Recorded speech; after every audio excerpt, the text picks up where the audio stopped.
الصور اللي انت شايفها قدامك دي كلها متصوره بالموبايل. في الفيديو ده هقول لك الكومبوزيشن رولز اللي استخدمتها علشان اصور الصور دي، وازاي تصور صور زيها او احسن كمان. ولكن عاوزك تكون عارف ان الجزء ده هو الجزء الثاني لفيديو الفوتوغرافي اللي نزل بالفعل، فلو ما شفتوش هو هيكون بيتكلم على الاعدادات البرو اللي انا استخدمتها عشان اصور الصور دي. كمان هيكون في جزء ثاني هينزل على التعديل على الصور بعد التصوير، لكن الفيديو ده هيكون عن الكومبوزيشن رولز وشويه نصايح عامه عن التصوير، فتابع معانا للاخر. كده احنا خلصنا الاعدادات البرو في الكاميرا، ودلوقتي احنا هنبدا نتكلم على التصوير نفسه بقى. بص يا سيدي، انا بالنسبه لي الفوتوغرافي ده الفن بتاع عين. انت شايف حاجه معينه شكلها حلو جدا وعايز توريها للناس التانيه، او عايز تكابشر حاجه معينه، فعينك اللي شايفاها، عينك هي اللي هنا، هي اللي مورياك الفن ده. فاحنا دايما بنحاول ان احنا ناخد صور تكون مختلفه، او تكون حاجه شكلها حلو، حاجه الناس مش متعودين يشوفوها. عايزك تفكر بالطريقه دي بعد كده. How to be a photographer بالنسبه لي learn the basics، دي اول حاجه بالنسبه لي. الكومبوزيشن بتاعنا وده اللي هنتكلم عنه دلوقتي، التراينجل اللي اتكلمنا عنه من شويه، والفيد اللي هو الديبث اوف فيلد، وهكذا. فيجوال فيدنج وبراكتس وفيدباك وديفلوب، دي حاجات هتكلم عنها بعد، او دي الحاجات بتاعه الافتر فيز، تمام، هتكلم عنها بعدين يعني. خلينا دلوقتي نبدا نتكلم على القواعد بتاعه الكومبوزيشن. بص، الكومبوزيشن ده هو تكوين الصوره بتاعتك. لو انت عندك مكان معين عايز تصوره وعاوز توصل بيه رساله معينه، فطريقه تصويرك للمكان ده والزوايا اللي بتصور بيها ووضعك للاليمنتس او العناصر بتاعتك اللي بتصورها بشكل معين جوه الفريم بتاعك ده، هو ده الكومبوزيشن بتاعك. هو ده اللي بيوصل رساله ممكن تكون مختلفه عن رساله تانيه هوصلها. هنتكلم عن الموضوع ده دلوقتي. التصوير او الكومبوزيشن دي رولز كتير جدا جدا. في منها بالنسبه لي اهم حاجه واهم حاجه هي رقم واحد اللي هبدا بيها دي، وهي الرول اوف ثيردز. الجريدز دي هتلاقيها عندك في الكاميرا بتاعتك. لو فتحت السيتنجز هتلاقي شو جريدز كده، تمام. لما تعمل الجريد ده هيساعدك وهيطور التصوير بتاعك بشكل كبير جدا وهيسهل عليك يعني. باقي قواعد التصوير هي حاجات مشتقه من الرول اوف ثيردز، بس انا عن نفسي يعني الرول اوف ثيردز دي يعني الحاجه اللي انا بستخدمها في 90% من صوري. مثلا الرول اوف ثيردز دي هي زي ما انت شايف كده، انت عندك خطوط بالطول، خطين بالطول قاسمين الصوره بثلاث اتلات بالطول، وخطين بالعرض قسمناها لثلاث اتلات بالعرض. احنا دايما بنحاول ان الحاجات اللي احنا بنصورها والحاجات اللي احنا عايزين يكون عليها الفوكس بتاعنا تكون على نقطه من الاربع نقط دول. وعشان تحقق ده انت بتحاول انك تخلي الاليمنتس بتاعتك اللي انت عايز تصورها تكون ظاهره على اللاين مثلا اللي على اليمين ده مثلا، او اللي على الشمال ده، وبتحاول تسيب النص الثاني من الصوره اللي هو اللي جنبها، يعني نوعا ما ايه هو الحاجات اللي هيكون الاهتمام بيها اقل في الصوره. فلو انت شفت صوره زي دي، اول حاجه عينك هتروح عليها هي دايما الحاجه اللي في المنطقه دي من الصوره، تمام. ده بنستخدمه في حاجات كتير جدا في التصوير.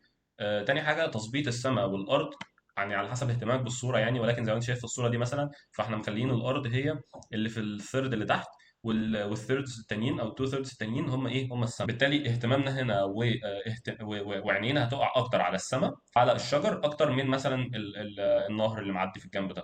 محدش مهتم قوي بالنهر ده دلوقتي، انت معظم اهتمامك هيكون بالحاجات التانيه دي. هيكون رقم واحد الشجر، رقم اتنين السماء، رقم ثلاثة الارض، اخر حاجه انت هتكون مهتم بيها هو النهر اللي مرمي في الجنب ده. تاني رول عندنا وهي السيمتري، هو انك تخلي النصين بتوع الصوره شبه بعض، سواء السيمتري دي بقى بالطول زي دي او بالعرض. المهم يعني ان يكون في سيمتري بين النصين بتوع الصوره. تالت حاجة عندنا هي الفور جراوند انترست اند ديبث. انت هنا بتهتم بالفور جراوند او بالحتة اللي قدامك انت او الاقرب ليك في الكاميرا، وما بتكونش مهتم قوي بالباك جراوند. هو جايب الفوكس وظابط الاضاءة على المنطقة اللي قدامه دي اللي فيها صخور، وفي ورا شلال وشجر مش عارف ايه، هو اوت اوف فوكس اصلا ومش واضح خالص. دي فريم وذين فريم، وهو انك بتحاول تشوف فريم طبيعي او حاجه زي برواز كده، كانك بتبروز الصوره بتاعتك او بتبروز المشهد بتاعك. زي ما انت شايف هنا مثلا في الصوره اللي على الشمال دي، هو في فريم على شكل باب او حاجه، هو بيصور جواه المنظر او اللي هناك دي المباني دي. وخلي بالك برضو ان هو ظابط مثلا المبنى الطويل ده على الرول اوف ثيردز برضه. يعني لو تخيلت ان في هنا خطين كده بالطول قاسمين الصوره لثلاث اتلات، فهو ظابط البتاع دي برضو على الرول اوف ثيردز. نفس الكلام في الصوره دي. بص، في فريم هنا ما بين الشجره وفروعها والارض اللي تحتها دي، عامل فريم كده حوالين ايه، البيت وحوالين الشجره دي. في نفس الوقت البيت برضو جاي على تلت الصوره اللي على اليمين ده، الشجره جايه على التلت اللي على الشمال ده. الصوره دي هي عندنا هنا بتستخدم تو رولز في نفس الوقت، وهي فريم وذين فريم ورول اوف ثيردز. طيب خامس حاجه معانا وهي الليدنج لاينز. بص، الليدنج لاينز دي حاجه مهمه جدا، لان هي موجوده غالبا يعني موجوده في اي مكان انت هتصور فيه، اي حاجه انت هتصور فيها بيكون فيها ليدنج لاينز، بس انت محتاج تشوفها الاول. هي بيكون صعب انك تشوفها شويه يعني، ولكن في حاجه زي كده مثلا اللي على الشمال دي واضحه جدا. يعني الارض فيها خطوط معينه ممتده نحو نقطه معينه بنسميها نقطه الافق. عندنا الافق عندنا هو نقطه التقاء السماء بالارض، كان النقطه اللي بتكون بعيد، فاهم؟ ده خط بنسميه خط الافق، تمام. الافق بقى عندنا هو بيكون فيه نقطه التركيز بتاعتنا، زي مثلا البرج ده. لو جيت تبص هتلاقي كل الخطوط اللي في الارض دي هي موجهه ناحيه البرج، تمام. موجهه هي كلها ناحيه البرج، حتى اللي بالعرض هي جايه برضو ايه، ناحيه البرج.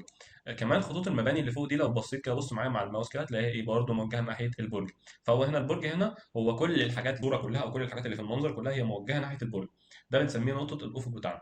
اي بقى مباني عندك في الصوره، اي حاجه بالطول اي حاجه بالعرض، هتيجي تبص هتلاقيها موجهه في اتجاهات معينه، ممكن انت تستخدم ده في انك تركز على element معين. ده ممكن برضو تشوف ان في الصوره دي السيمتري، برضو في هنا ايه سيمتري كده ما بين النص اليمين والشمال. يعني ممكن تستخدم انت الكومبوزيشن رولز مع بعضها، تدمجها كده بحيث انك توصل لحاجه يكون شكلها ايه حلو. برضو لو جيت تبص في الصوره اللي على اليمين، فالليدنج لاين بتاعنا هنا هو الطريق، او مش عارف ده نهر او ايه ده، اللي هو برضو بيرسم. بص يعني مع الاسهم كده هتلاقي ايه برضو راسم شكل ليدنج لاين معين للشجره دي. كمان لو جيت تبص في رول تانية هنا مطبقه في الصوره دي او لا، فرول اوف ثيردز، برضو الشجره برضو محطوطه هنا على الثيرد ده.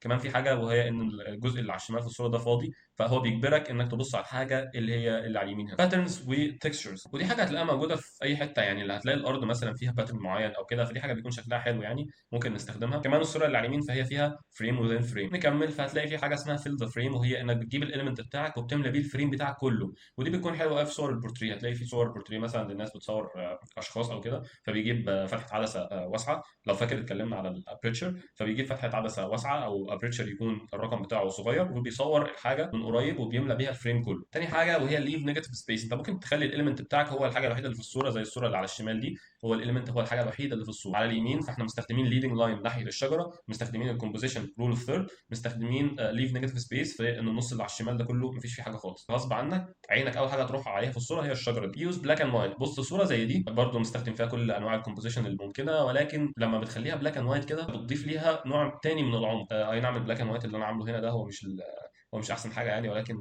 ممكن تستخدم بلاك اند وايت في صور كتير وتخليه شكله احسن يعني. كمان هو بلاك اند وايت، ممكن هو مش عشان بلاك اند وايت فانت ممكن ما تعملوش اديت او كده، لا عادي، ممكن اقلل الاضاءه بتاعت حاجه، اعلي الاضاءه بتاعت حاجه، درجه شده البلاك مثلا او الاسود في حته معينه اغير فيه. كمان ممكن تضيف الاسود، ممكن تخليه محمر او مزرق شويه، هكذا يعني. هي مش عشان بلاك اند وايت فهي انت ما تعرفش تعدل فيها، مش بلاك اند وايت مش حاجه واحده، لا في منه انواع كتير جدا. ايزوليته هو انك بتعزل الاليمنت بتاعك عن الخلفيه. هنا انا الشخص اللي بيصور هنا هو مش عاوز يركز على القطه وخلاص، لان هو لو عايز يركز على القطه وخلاص هو كان عمل فيل ذا فريم او كان صور القطه وخلاص. لا هو هنا عايز يركز على حاجه معينه وهي عينين القطه، فهو حط حاجه فوق حط حاجه تحت عينين القطه بحيث ان هو يخفي كل اللي تحت، وعزل القطه عن الباك جراوند بتاعتها. فبالتالي انت ما عادش قدامك حاجه تشوفها هنا غير عينين القطه ودانها، فانت هتبص على عينين القطه، يعني هتبص على عينين القطه. شوت فروم بلو، بص انت هنا بقى يعني في باقي الرولز اللي جايه دي هي مش حاجات ثابته قوي ما عدا حاجه واحده يعني. باقي الحاجات اللي جايه دي هي مجرد انا بوريك بس، بعمل لك فيجوال فيدنج كده الحاجات. انت ممكن تصور حاجه شوت فروم بلو ده مثلا، انت بتوري الناس حاجه يعني، محدش هيروح يقف يبص تحت البرج كده، الناس كلها بتشوف صور البرج من بعيد زي الصوره اللي وريتها لك من شويه. فمش عشان كده يعني مثلا ايه، هتلاقي في ناس بتصور مثلا تجيب شجره ويقف تحت الشجره ويصور الشجره من فوق كده، يوريك شكل الشجره والسماء وبتاع. هو هنا بيوريك حاجه انت في العادي مش هتروح تبص عليها. كمان ممكن حد مثلا الناس اللي بتصور بدرونز وكده فبيجيب لك الحاجه من فوق وبتاع، فلما بتوري العين حاجه هي مش متعوده تشوفها بتكون جذابه وملفته جدا للنظر. شوت فروم اباف لسه بقول لك عنها، دي صوره متاخده مثلا بدرون. هنا رول اوف سبيس، انك تصور وايد. صوره زي اللي انت شايفها دي هي صوره حلوه مفيش فيها مشاكل، مصور مركب، مصور مبنى، مصور سماء، يعني الصوره كويسه مفيش فيها حاجه، ولكن مفيش سياق للصوره دي، فاهم؟ مفيش فيها قصه كده، مش اول ما تشوف الصوره تحس بحاجه. لكن لو خليناها وايد كده، اوكي انا هنا بدات اوريك ان المركب ده ماشي في النيل ورايح هيدخل هناك من عند الكوبري اللي هناك ده. انت تخيلت الخمس ست دقائق اللي جايين من صوره. عشان كده الوايد ساعات بيكون مفيد جدا. نفس الكلام ده شخص قاعد فيل ذا فريم اهي، صوره حلوه جدا، والشخص ده قاعد بيغني وكل حاجه، مفيش مشاكل يعني. ولكن لو وريتك المنظر ده، وريتك ان في واحد ومراته مثلا بيرقصوا وعاجبهم الكلام، وفي واحد في النص واقف سنجل بائس فانت هنا بدات ايه قصه شويه. كمان حاجه الجاكستا بوزيشن، والجاكستا بوزيشن ده هو اسمه بيلخبطني دايما كل ما اجي اقراه، ولكن هو يعني ايه الموضوع فيه انك بتصور حاجات في ثلاثه ليفلز مختلفه عن بعضها، او ان الحاجات يكون بينهم وبين بعضهم مسافه كبيره جدا، ولكن انت بتظهرهم في الصوره كانهم حاجه واحده. الجولدن ترانجل ده يعتبر رول برضو، ولكن هي برضو حاجه مشتقه من الرول اوف ثيردز مثلا. يعني انت هتيجي تبص تلاقي مثلا المبنى اللي على الشمال ده هو جاي على الخط اللي طالع ده، والمبنى اللي على اليمين هو على الخط ده، وقاصص بحيث ان المبنى ما يكونش معدي في الثلث الفوقاني من المثلث. بص هي الحاجات دي انا عن نفسي ما بستخدمهاش.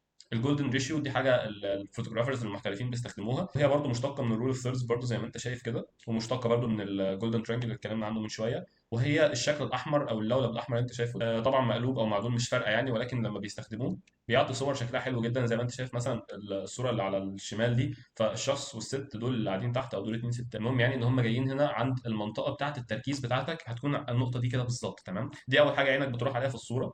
ولكن برضو انت ممكن تعتبرها رول اوف ثيردز على فكره يعني. لايرز، وهي دي فور جراوند وميدل ديستانس وباك جراوند اد هيومن انترست، ودي حاجه كويسه يعني. مثلا مشهد زي ده هو لو اتصور لوحده هيبقى حلو وهيبقى سيمتري وهيبقى مش عارف ايه، ولكن لما ضفنا احنا ان في انسان في المكان، خصوصا لو الانسان ده واضح بقى هو جاي او رايح، فانت نوعا ما بتحكي قصه للكام دقيقه اللي جايين او كام دقيقه اللي فاتوا. نفس الكلام صوره زي دي حلوه برضو للجسر وكل حاجه، ولكن لما صورنا الشخص هنا وهو ماشي بالعجله، انت تخيلت الكام ثانيه اللي فاتوا وهو جاي داخل الفريم والكام ثانيه اللي جايين وهو بيطلع من الفريم من ناحيه. وبس انا هنا خلصت الكلام معاك على كومبوزيشن، لكن دلوقتي اظن ان انت بقيت عارف بشكل كبير قوي الكومبوزيشن رولز. واخيرا خلصنا مرحله ديورنج وهنبدا نتكلم في المرحله دي. انا عاوزك بس تركز على شويه حاجات بسيطه كده، وهي تصور صوره معينه، حاول تمسك الصوره دي كده وتقعد تفكر شويه الصوره دي كان ممكن اصورها احسن قوي. عشان تعمل كده فانت محتاج تركز اصلا ساعه التصوير نفسها. عشان كده هديك شويه نصايح للتصوير. يعني اول حاجه وهي انك تعمل فيجوال فيدنج. فيجوال فيدنج او تغذيه بصريه، حاجه كلمه مهمه جدا هتقابلنا في كل حاجه هنتعلمها من هنا ورايح مع بعض يعني. وهو انك تدخل على النت، انستجرام مثلا او بنترست او كده، وتبدا تعمل فولو لناس بتنزل صور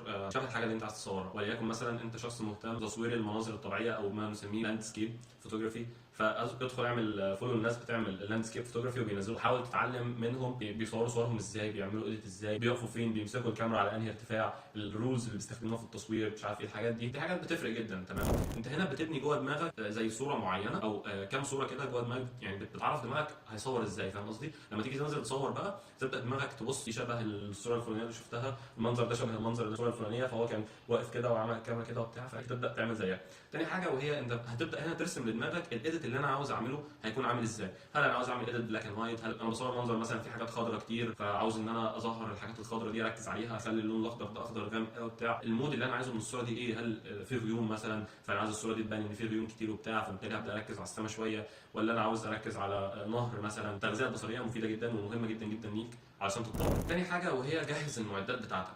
زي ما اتكلمنا قبل كده بقى، يعني ان انت ممكن تمسك الموبايل بتاعك كده وتبدا، او الكاميرا بتاعتك لو انت معاك كاميرا بروفيشنال، وتبدا بقى تظبط بقى ايه الاضاءه بتاعتك، تظبط الموبايل هتحطه فين، او الكاميرا تظبط الايزو والشاتر سبيد والابريتشر والعدسه. تمسح كده على الموبايل بتاعك العدسه بتاعته، تاكد ان هي نظيفه، لان انت لو صورت والكاميرا مش نظيفه الصوره هتطلع وحشه جدا وهتطلع ملحوسه او حاجه، يعني منظر الله لا يريد. فكر في الكومبوزيشن رولز كده على السريع، ايه ممكن استخدمه. ممكن هنا استخدم رول اوف ثيردز، ممكن استخدم سيمتري، ممكن استخدم فريم وذين فريم، وهكذا. حاول تشوف انت عاوز تصور بانهي كومبوزيشن. حاول تفكر كده وانت ماسك الصوره كده وبتظبط الكادر بتاعك. امسك كده الصوره وفكر شويه كده، لو رحت يمين شويه او لو رحت شمال شويه ده هيخلي الصوره احلى ولا اوحش. طب لو عملت الموبايل اللي تحت كده او رفعته لفوق كده ده هيكون احسن ولا اوحش، وهكذا. فكر وانت بتاخد الصوره في الكومبوزيشن. في اوقات معينه التصوير فيها بيكون احلى من اوقات ثانيه. مثلا حاجه بيسموها الجولدن اور، وهي الساعه اللي عارف في المغرب كده او في طلوع الشمس. عارف الوقت ده اللي هو الشمس بتكون فيه الاضاءه بتاعتها مش عموديه عليك. يعني وقت الظهر ده هو اسوأ وقت ممكن تصور فيه. ليه بقى؟ لان اشعه الشمس بتكون عموديه عليك، فالضوء جاي من فوق كده، فمناخيرك دي هتبقى فاهم رسمه مثلث هنا اسود قوي غامق جدا كده هنا، وكمان دقنك كده هتكون رسمه ظل هنا غامق جدا، مفيش اي ضوء هيكون طالع من المنطقه دي، وبالتالي انت فقدت كل المعلومات او الداتا اللي الكاميرا ممكن تلقطها من المنطقه دي. فاحنا بنتجنب ده وبنبدا نصور في اوقات تكون الشمس فيها يا اما لسه بتطلع يا اما بتغرب، علشان الضوء اللي يكون جاي لك يكون جاي نوعا ما ايه، او جاي بزاويه نوعا ما كده، يعني بحيث ان انت تاخد اكبر معلومات ممكنه من الصوره بتاعتك. طب لو انت عايز تصور حاجه في وقت زي وقت الظهر مثلا، ممكن تعمل ايه؟ ممكن تروح تصور في الظل. كده كده الشمس قويه جدا لدرجه ان انت لو صورت في الظل في الصوره كلها هتكون منوره عادي. يعني جرب كده تغير المكان اللي بتصور فيه. لو انت بتصور حد مثلا او انت بتصور ما تقفش، ما تروحش تقف في وش الشمس يعني، فاهم؟ جرب كده تقف في الظل. جرب ان يكون الشمس خابطه في حيطه مثلا والضوء بتاعها رادد عليك وهكذا. ده بيدي اضاءه احسن بكتير وبيخلي التعديل على الصوره بعد كده يكون احسن. عايز اقول لك حاجه مهمه جدا، وهي لو انت بتصور حد او لو انت بتعمل بورتريه، يعني صوره بورتريه لحد، مش بس ان انت تظبط وضعيتك انت وتصويرك انت اللي هيخلي الصوره حلوه. الشخص اللي قدامك لازم يكون مرتاح. هزر مع الشخص، ضحكه، خلي الابتسامه بتاعته ما تبقاش ابتسامه فيك. يعني تخيل كده واحد جاي واقف عامل لك كده، يعني ده بيكون شكلها ويرد جدا. حاول تضحك انت الشخص وتخليه يضحك بجد من قلبه.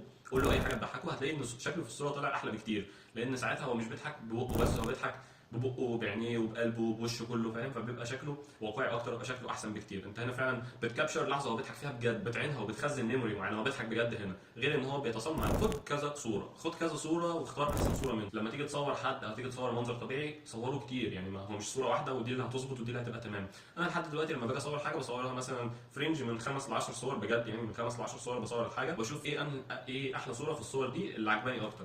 او ممكن يكون في صورتين ثلاثه اصلا شبه بعض فبمسحهم كده مبدئيا يعني، او باخد واحده منهم وصورتين ثلاثه تانيين، واحده اللي جايبها من الجهادي واحده من الجهادي، في واحده فيهم بلاقي الاضاءه فيها بايظه فبمسحها، واحده فيهم مش عارف ايه. المهم يعني بنقي صوره بتكون هي دي احسن صوره ودي اللي ببدا اعمل عليها الايديت بتاعي، وعشان كده بطلع بصور كويس. واخيرا خلصنا هسيب لك تحت في الديسكربشن الاكونتس بتاعتي، وهسيب لك لينك القناه بتاعت عبد الرحمن صلاح لو انت مش عامل له فولو. في حد كمان على انستجرام اسمه علاء حاجه كده، هسيب لك برده الاكونت بتاعه على في الديسكربشن تحت. اعمل للناس دي فولو واتفرج عليها. وهتلاقي عندي انا في اكونت بنزل عليه صور، انا مش اكتف قوي عليه يعني، بس عليه صور وعليه حاجات انا كنت منزلها وكده، وكنت تتفرج عليها يعني. ولو لحد دلوقتي لسه ما عملتش لايك فيا ريت تعمل لايك، سبسكرايب، وتشوف الحلقات اللي فاتت وتستنى الحلقات اللي جايه. برده انا حاسس بجد، انا حاسس ان الحلقه دي انا متقمص الدحيح قوي، ولكن بجد انا مش بقلد يعني، انا بعمل حاجه انا عايز اقولها وبس كده. سلام.